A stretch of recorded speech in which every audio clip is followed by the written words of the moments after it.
আজ আমরা দেখব বীজগণিতে এই ধরনের প্রবলেমগুলো আমরা কিভাবে সলভ করতে পারি। তো দেখো, এখানে আছে 0.125। এই 0.125 এটাকে আমরা কি লিখতে পারি? এটাকে আমরা লিখতে পারি 0.5 তার হোল কিউব প্লাস একইভাবে 0.027 এটাকে আমরা কি লিখতে পারবো? 0.3 এর হোল কিউব বাই 0.25 আছে, 0.25 কে আমরা কি লিখতে পারবো? 0.5 এর স্কোয়ার মাইনাস 0.15 কে তাহলে আমরা কি লিখতে পারবো? 0.5 ইন্টু 0.3। একইভাবে 0.09 এটাকে আমরা কি হিসেবে লিখতে পারবো? কোনো কিছুর স্কোয়ার হিসেবে লিখতে পারবো? হ্যাঁ, নিশ্চয়ই পারবো। কত?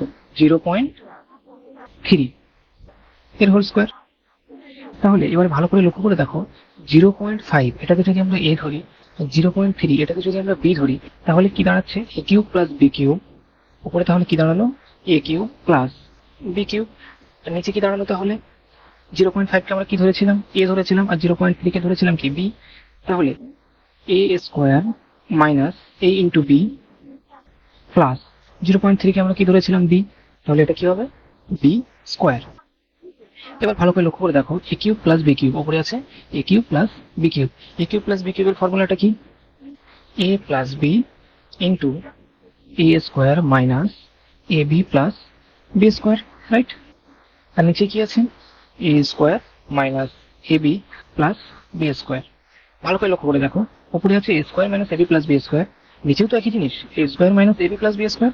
তাহলে এই দুটো জিনিস কেটে যায়। তাহলে পড়ে থাকলো কি? A plus B, A plus B. তাহলে এর মান আমরা কত ধরেছিলাম? 0.5 প্লাস বি এর মান আমরা কত ধরেছিলাম? 0.3। 0.3। তাহলে 0.5 প্লাস 0.3 কত হয়? 0.8। এটাই অ্যান্সার।